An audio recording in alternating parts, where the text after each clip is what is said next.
सांस को खींचो, पेट को फैलाओ, चेस्ट को भी। सांस को छोड़ो, पेट को धीरे से पीछे लाओ, फिर सांस को भरो।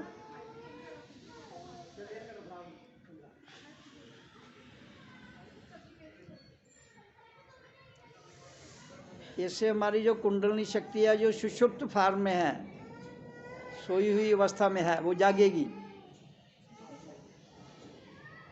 और जिनकी ऑलरेडी जागी हुई है, वो अपने स्थान पर स्थिर होगी। हमारी प्राण वायु के द्वारा वो नीचे नहीं आएगी। इसलिए आध्यात्मिक यात्रा में कुंडलिनी शक्ति का जागृत होना अति अनिवार्य है। नहीं तो मूलाधार से नीचे अगर ये शक्ति रहती है तो हम काम वासनाओं से कभी भी नहीं निवृत्त हो पाएंगे। और हमारे जीवन में सबसे ज़्यादा बड़ी बाधा है काम, क्रोध, लोभ, मोह, और सबसे बड़ा है अहंकार, ईगो। इसलिए श्वास को भरो, चेस्ट को और पेट दोनों को।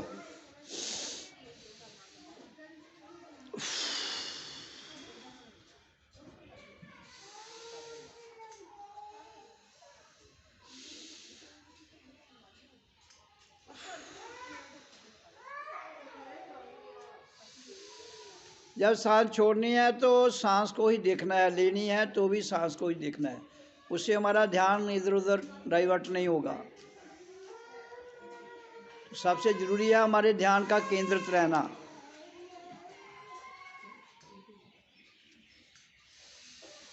इसलिए ध्यान और समाधि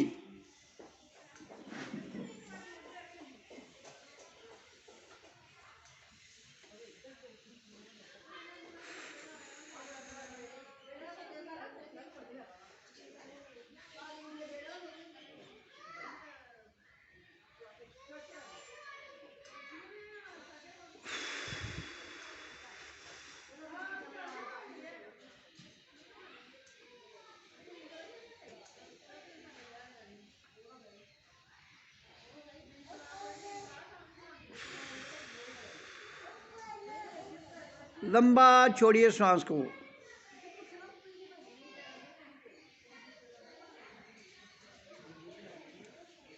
जितना जोर से खींचेंगे, जितना लंबा छोड़ेंगे, उतना ही इसका प्रभाव होगा।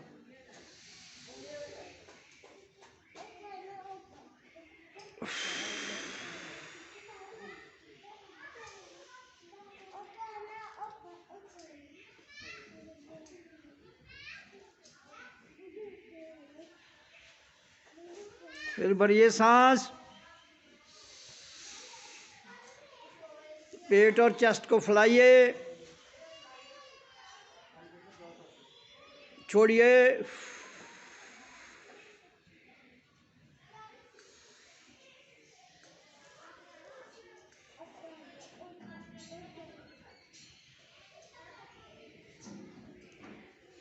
घर भी जब आपने साधना में बैठना हो तो इस क्रिया को आधा घंटा भी कर सकते हैं आप, और उसके बाद शांत बैठिए, ध्यान लगेगा।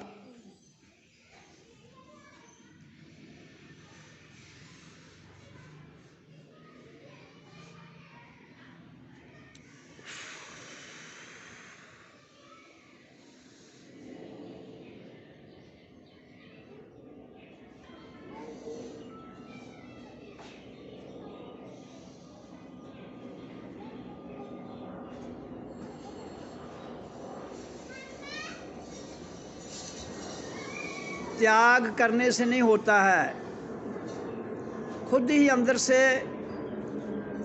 जब हमारी ऊर्जा भ्रिकुटी के नीचे से ऊपर के भाग में चली जाती है तो हमारे शरीर का, हमारी कामना का, हमारी सोच का, हमारी बुद्धि का वो सारा लिंक नीचे है। इसलिए मन, बुद्धि, दिल, दिमाग जब तक इनका लिंक भ्रिकुटी के नीचे है तो हमें आकर्षित कौन करेगी? पृथ्वी। और पृथ्वी का आकर्षण जो है वो कहाँ तक सीमित है? हमारे काम तक, क्रोध तक, लोभ तक, मोह तक, अहंकार तक। छोड़ने से छूटते नहीं हैं ये। जब आप स्वयं अपनी ऊर्जा को जो भ्रिकुटी के नीचे है, इस उच्चारण के साथ भी और हमारी प्राण वायु को छोड़ने के साथ भी, जब हमारा ये नीचे का भाग आज्ञा चक्र है यहाँ हमारा, इसके नीचे का भाग ऊर्जा को लेके यहाँ आ जाता है तो अब we are in a commanding position. इसको आज्ञा चक्र तभी कहा गया है, यहाँ से आदेश दिया जाता है। आज्ञा का मतलब होता है आर्डर देना, हुक्म देना। तो जहाँ से नीचे जितना भी सिस्टम है हमारा, उसको कमांड, वो उसके कमांड में आ जाती हैं सारी चीज़ें। लेकिन जहाँ ठहरने से काम नहीं चलेगा। हमें इसके आगे भी सफ़र है, ये ब्रह्मांड का यहाँ तक, जो इसको हम 10वां द्वार कहते हैं, वहाँ तक जाने की आवश्यकता है। जब आप 10वें द्वार में अपनी ऊर्जा को ले जाते हो तो वहाँ आपकी जो ऊर्जा है वो अनहत नाद ध्वनि में परिवर्तित हो जाती है। जब अनहत नाद ध्वनि में आप प्रवेश कर जाते हो तो उसके बाद आपकी आध्यात्मिक यात्रा जो है वो संपन्न हो जाती है। क्रिया के रूप में, क्रिया के रूप में संपन्न हो जाती है, फिर अलौकिक रूप में प्रारंभ हो जाती है। फिर आपको कुछ नहीं करना है।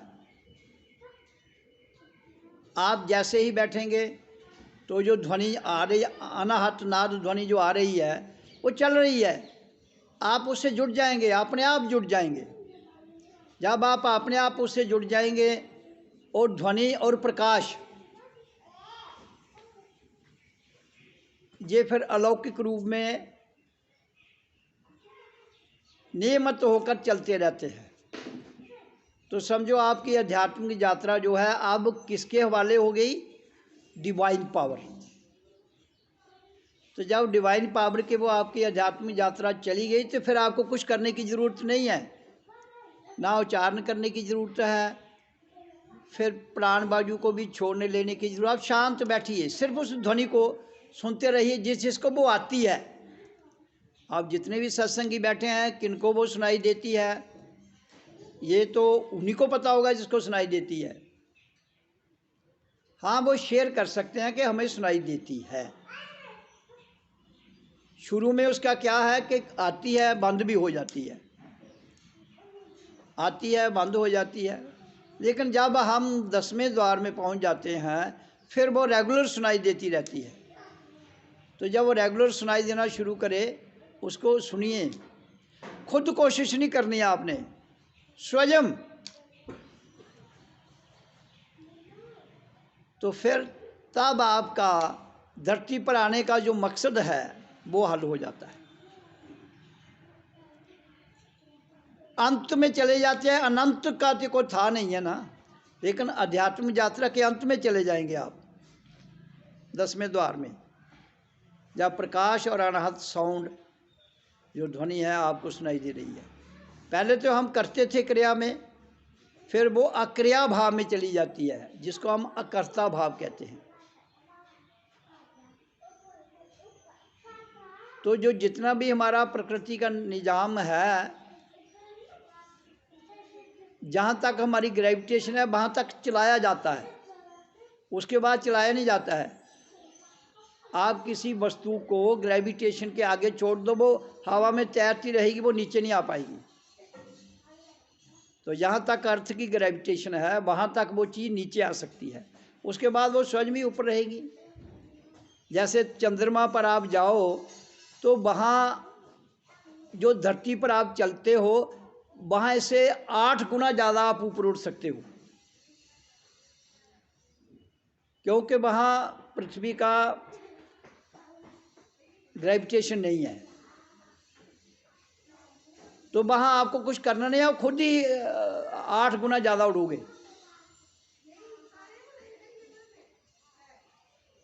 तो इसी तरह से हमारे शरीर भी जो है ये पूर्ण विश्व है, यूनिवर्स है। तो इस यूनिवर्स में जब हम पाँव से लेकर सिर की चोटी तक ये कंप्लीट यूनिवर्स है। तो जैसे जैसे आप नीचे जाओगे तो आपकी गति कम होती जाएगी, क्योंकि चंद्रमा तो पृथ्वी पर है ना, गति है, सूरज है, चंद्रमा है, वहाँ कितनी गति है। तो आपकी गति जो है ये आपको स्वयं भी पता चलता है। मैंने अपनी वाणी में भी बोला भी है और लिखा भी है कि जब हम शब्द करते हैं, जब हम रूहानी मंडलों में जाते हैं, तो हमारा जो सिस्टम है वो सारा अपने आप बढ़ता जाता है, अपने आप। जैसे जैसे हम रूहानी मंडलों में जाएंगे तो हमें कुछ करने की ज़रूरत नहीं है, स्वयं कुछ नहीं करना है, खुद होता जाएगा। जो खुद होता जाए वही है उच्चार। देखो, एक परमात्मा को मानना, एक जानना और एक हो जाना, तीन बातें हैं। मानना, जानना और हो जाना। तीसरी जो स्थिति है हो जाना, वो पूर्ण सत्य है। मानना विश्वास है, जानना विश्वास को तोड़ के प्रत्यक्ष में साक्षात करना है, और हो जाना कर्ता कर्म, और जिसको हमने जानना है ज्ञे, ज्ञान, ज्ञे और प्रज्ञा। जब ये तीनों एक हो जाते हैं तो फिर हम जो रूहानियत की अलौकिक डिवाइन पावर है उसमें एंटर कर जाते हैं। जब उसमें एंटर कर जाते हैं फिर हमें ना तो उच्चारण की ज़रूरत रहती है, ना हमें इन प्राणों को छोड़ना लेने की ज़रूरत रहती है। जैसे चल रहे हैं, पहले भी चलते थे, वैसे उसी अवस्था में केवल अनहत नाद ध्वनि और प्रकाश, उसमें आनंदित भाव में बैठना है और उससे जुड़ जाना है। जिसकी ये परिस्थिति आती है ये उनके लिए, जिनकी अभी नहीं आई है फिर उनको तब तक उच्चारण यथा योग्य, और नाक से श्वास को लीजिए, भरिए पेट को, चेस्ट को भी भरिए, फिर छोड़ दीजिए। इससे पेट को धीरे पीछे लाइए और प्राण वायु को छोड़ते जाइए।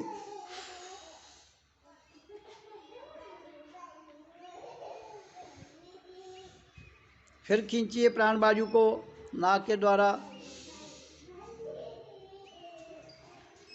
पेट को फैलाइए, छोड़ दीजिए।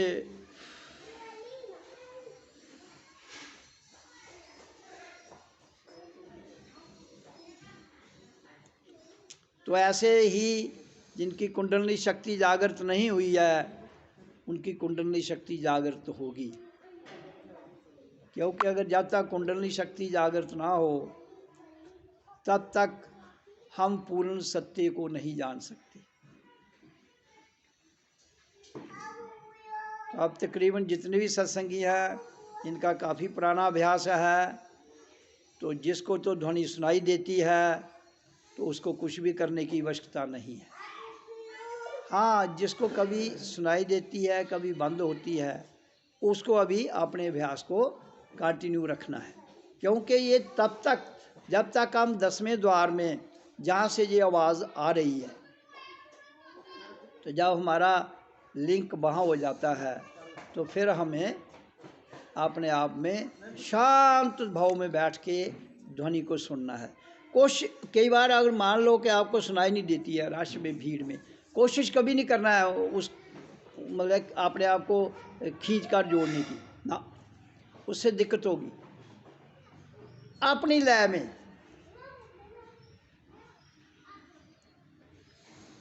अगर हम कोशिश करेंगे तो हमारा जो रिदम है वो गड़बड़ हो जाएगा, क्योंकि अलौकिक रिदम जो आ रहा है उसको ही हमने सुनना है। नानक ने जब कहा ना सुन, वो तभी कहा उसने, एक ओंकार सतनाम पहले कहा, लेकिन उसने कहा फिर सुन, अंदर से जो अंतःकरण से आवाज आ रही है उसको सुन। हुक्म कहता वो हुक्म है, उधर से हुक्म सुन। तो सुनना क्या है? वही ध्वनि है, अनाहत नाद ध्वनि।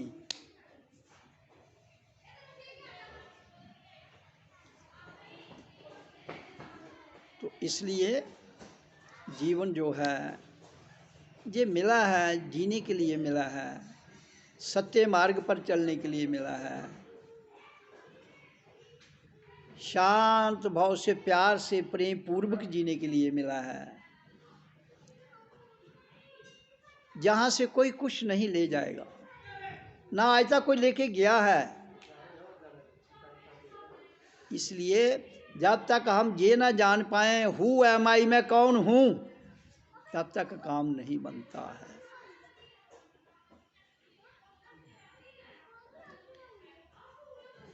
एक मैं छोटी सी आपको कहानी सुनाता हूँ। एक सम्राट था, तो जब वो अपना राज करते करते थोड़ा जवानी से ढलकर वृद्धावस्था में, प्रौढ़ावस्था में जाना शुरू हुआ, तो कुछ संत महापुरुषों को, फकीरों को और जो ज्ञानी पुरुष थे उनको अपने दरबार में निमंत्रण देता था, और जो भी उसके पास आता था उसको एक ही प्रश्न पूछता था कि क्या आप मुझे ईश्वर से मिला सकते हो। उसके बाद वो कहता था हाँ और ना, टीका टिप्पणी कोई नहीं, किसी का कोई हवाला नहीं देना है, किसी ग्रंथ का रेफरेंस नहीं देना, मुझे दो ही शब्दों में, ज़्यादा बातें कहता मैं नहीं सुनूंगा, हाँ और ना में। तो जितने भी उसके पास आते थे बताने वाले, और हाँ और ना में कोई जवाब नहीं देता था। कोई किताबें लेकर बताता था, कोई हवाले देकर बताता था, वो कहता नहीं, आप प्रैक्टिकल मेरे को बताइए। तो चलता रहा कार्यक्रम, कोई भी उसको ये बात स्पष्ट करके नहीं जा सका, इसलिए सब वहाँ से चले जाते थे। एक दिन तिब्बत से एक नया सन्यासी नवयुवक आ गया।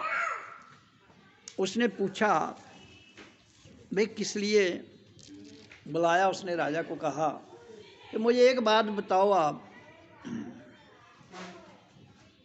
आपका बहुत बड़ा राज्य है। उसने कहा हाँ है, लेकिन मुझे किस लिए बुलाया आपने? कहता मैंने आपको इसलिए बुलाया है, क्या मुझे बताओ कि ईश्वर से मिलना है तो मिला पाओगे, हाँ या ना? वो सन्यासी ने अपनी खोज थी उसकी, उसने कहा आप मुझे एक बात बताओ। सन्यासी को उसने कहा मुझे हाँ या ना में जवाब चाहिए, ज़्यादा लंबी कहानी नहीं सुननी है मैंने। उसने कहा मुझे ये बताओ, आप अभी मिलना चाहते हो कि ठहर के मिलना चाहते हो?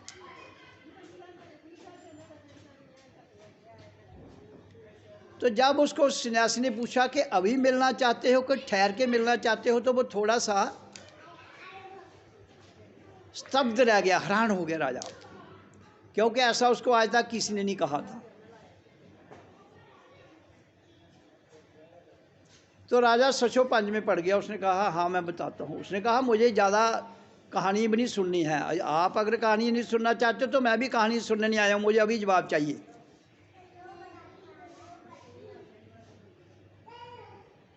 उसने कहा हाँ मिलना है।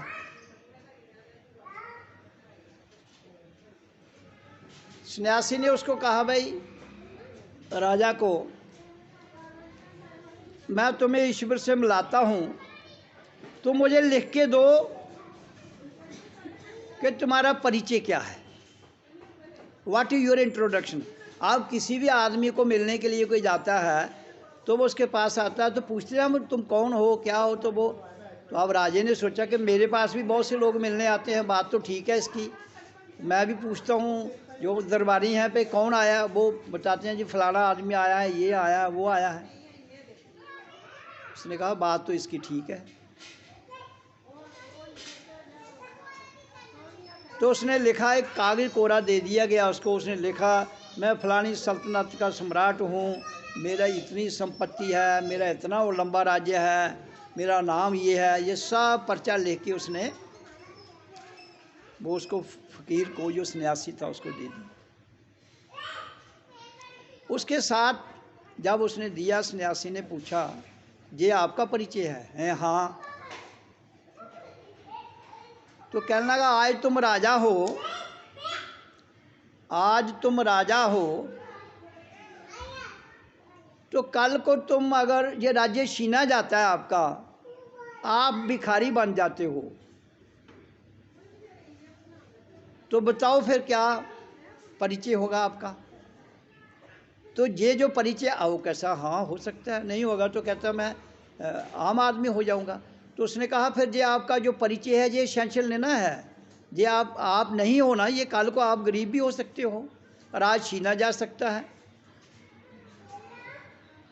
तो आपका ये परिचय नहीं हुआ ना, फिर आप ये नहीं हो ना, इसके बिना भी तो तुम रहोगे। उसने कहा हाँ मैं इसके बिना भी रहूँगा।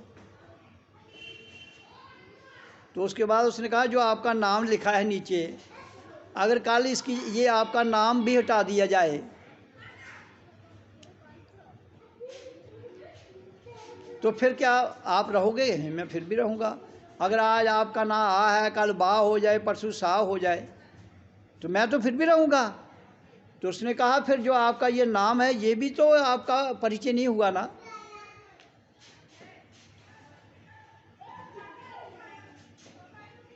तो आपको मैं कैसे मिलाऊं, कौन मिलने आया है? उसने राजा ने सोचा बात ठीक है, इसलिए तुम एक काम करो, ये जानो कि मैं कौन हूं। जिस दिन तुम जान जाओगे उस दिन आ जाना, मैं तुम्हें मिला दूंगा।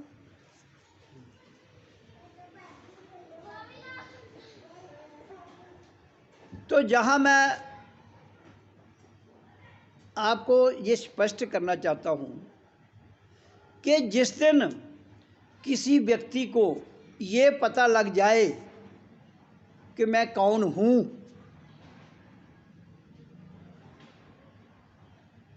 उस दिन के बाद उसको किसी से मिलने की जरूरत रही ही नहीं, क्योंकि जिसको मिलना है वो तो जान लिया, वो भीतर है। तो जिस दिन हम जान जाएंगे कि मैं कौन हूं, तो उस दिन खुद से ही मुलाकात हो जाती है। हमारे अंदर खुद ही तो ईश्वर है, खुद ही तो खुदा है, तो खुद को मिल लिया तो खुदा को मिल लिया।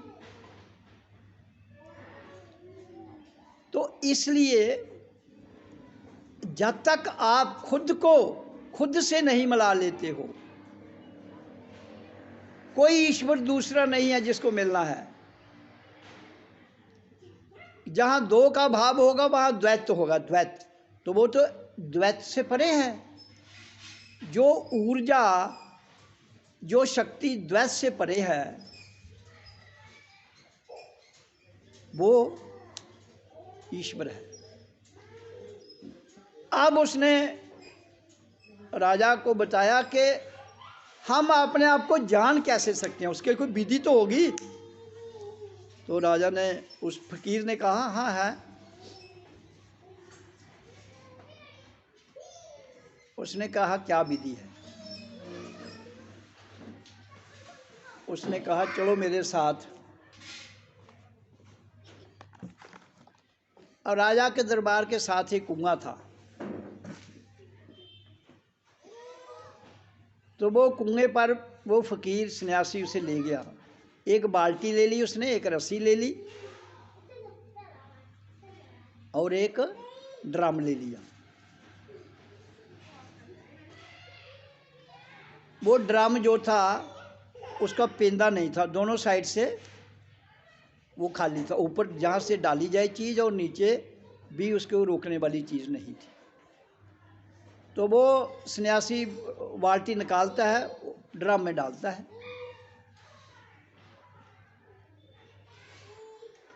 उसने कहा इसको भरना है हमने, ये मैं भरूंगा, आप बड़े ध्यान से बात करते रहना। सन्यासी ने भरना शुरू, 1 बाल्टी डाली, 2 डाली, 3 डाली, 4 डाली। अब उसका तो तला था ही नहीं, तो वो पानी वो खाली का खाली है। तो वो जो राजा था उसने कहा क्या कर रहे हो आप? ऐसा क्या कर रहे हो? मैं इस ड्रम को भर रहा हूँ। कहता है ये कैसे भरेगा, इसका तो पेंदा ही नहीं है। उसने कहा ठीक, आप ध्यान से देख रहे हो? हाँ। तो अगर इसका पेंदा नहीं है, ये नहीं भर सकता है, तो आप अपने भीतर अहंकार को ढूंढो, कहाँ है वो? आपके भीतर जो अहंकार है वो कहाँ, ढूंढो उसको, उसका पेंदा है?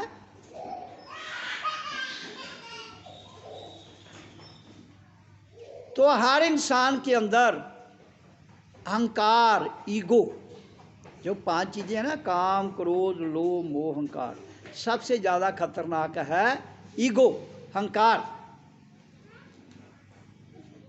तो जो सब उसने कहा राजा तेरे अंदर जो अहंकार है इसका पेंदा नहीं है, इसलिए ये कभी भी नहीं भरेगा।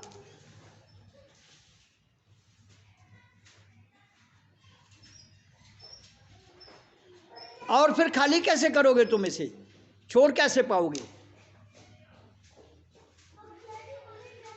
जो भरता नहीं है, खाली हम किसको कर सकते हैं? जो भरा हुआ है। जो भरा हुआ नहीं है उसे खाली कैसे करेंगे? वो भरेगा ही नहीं, उसका तला ही नहीं है। तो जिसका तला नहीं है तो वो खाली है, तो खाली करेंगे कैसे? वो खाली ही रहता है, उसको वो भरेगा कभी भी नहीं। इसलिए अहंकार कभी भरता नहीं है, उसका कोई पेंदा नहीं है सबके अंदर। इसलिए उसको खाली भी करने की जरूरत नहीं है। जो भरा नहीं है उसको खाली करने की भी आवश्यकता नहीं है।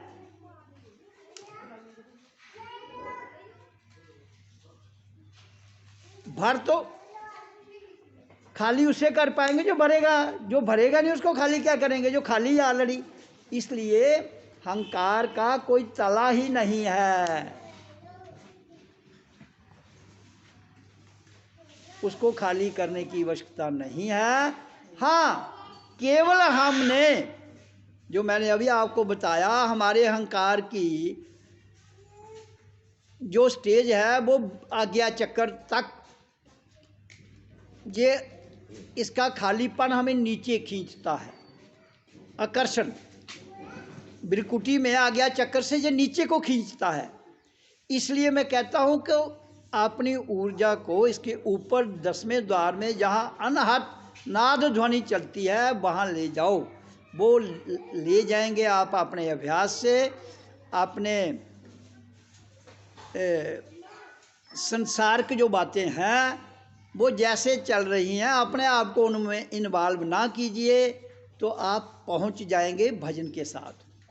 ध्यान, समाधि, मेडिटेशन जो भी है, इसके द्वारा जो विधि बताई गई है, उच्चारण भी एक सार्थक रास्ता है बहुत बड़ा। प्राण, उससे भी प्राण बाजू छोड़ी जाती है, उसको बोले बिना भी आप प्राण बाजू छोड़ सकते हो। तो आपके संस्कारों पर भी निर्भर करता है। तो इसलिए मेरा कहने का भाव ये है कि जब तक हम नाभि के नीचे की ऊर्जा को आज्ञा चक्र में और आज्ञा चक्र से टॉप ऑफ त्रिकुटी सहस्रार में अभ्यास करते करते ये चलती जाएगी, और जिस दिन आप इसको ले जाएंगे फिर ऊपर ब्रह्मांड में, सतलोक में ये ऊर्जा चली जाएगी। तो अनहत नाद ध्वनि और प्रकाश 24 घंटे जिसने ऐसे स्टेज तक मार्ग रास्ता तय कर लिया है, और फिर उस 10वीं जो मंजिल है, 10वीं जो पौड़ी है, जो द्वार है, वहाँ पहुंचकर हमारी जो क्रिया है वो छूट जाती है। उसके बाद उच्चारण की आवश्यकता नहीं है। उसके बाद प्राण बाजू छोड़ना लेना जो ऑटोमेटिक चल रहा है। आपको केवल शांत बैठना है। दिन को कार्य कीजिए, रात को शांत बैठिए और ध्वनि को सुनिए। उसी में आपका सारा आगे डिवाइन सफर जो है, अंत तो हो गया, अनंत में चले जाएंगे हम। अंत मैंने बता दिया 10वीं मंजिल, अनंत का आगे कोई था नहीं है। लेकिन आपकी जो क्रियाकर्ता की यात्रा है वो संपन्न हो जाती है 10वें द्वार में। उसके वो अंत है इस यात्रा का, अनंत में एंटर कर जाएंगे तो फिर आप मुक्त हैं। फिर आप मुक्त हैं, फिर आप आज़ाद हैं। फिर आपको ओम अकाल मृत्यु हरणम, जिसको अकाल मृत्यु कहते हैं, उसमें चले जाए, काल से परे। एक ओंकार सतनाम कर्ता पुरख अकाल मूर्त। तो जितनी भी जो हमारे शास्त्रों में, ग्रंथों में, मंत्रों में, श्लोक में लिखा गया है वो सार्थक हो जाएगा। ऐसे रट्टा लगा लें हम और प्रत्यक्ष में, प्रज्ञा में अपने आप को ना ले जाएं तो फिर वो क्या कहते हैं, तोते मत बनना। जीवन आपका है, जीने की कला आपको आनी है। आप अपने आप के स्वयं मालिक हैं, क्योंकि एक ही मालिक हम सबके भीतर बैठा हुआ है। और वो मालिक का दीदार जब हम कर लेते हैं, उससे जब मेल साक्षात में हो जाता है, खुद से खुद को मिलना, तो फिर समझ आ जाती है मैं कौन हूँ। और जब समझ आ गई कि मैं कौन हूँ तो आपके आने का जीवन यात्रा सफल हो जाती है। फिर जीवन जीने की कला आ जाती है। यही हमारे जीवन का लक्ष्य है और इसी लक्ष्य के लिए इंसान धरती पर उतरा है। वो अलग बात है कि वो संसार के नज़ारे जो भौतिक स्तर पर हैं उन्हीं में लिप्त रहता है। मैं नहीं कहता हूँ वो नहीं भोगने चाहिए, भोगिए, परम भोग भी भोगिए, भोग से लेकर परम भोग तक आपको जाना है। खाली भोग भोगोगे तो नरक कहते हैं ना। नरक क्या है? आप काम वासना के द्वारा नाभि के नीचे ही आपकी ऊर्जा रही, वो नरक है। लेकिन ये ऑप्शन हर इंसान के पास है, हर नर नारी के पास है। ये अब उस पर भी निर्भर करता है, संगत पर निर्भर करता है कि उसकी संगत कहाँ है, किन महापुरुषों के पास वो जाता है और उसके संस्कार भी क्या है। ओम सतगुरुवे नमो नमः। ओम ओम ओम ओम ओम ओम ओम। तो अब मैं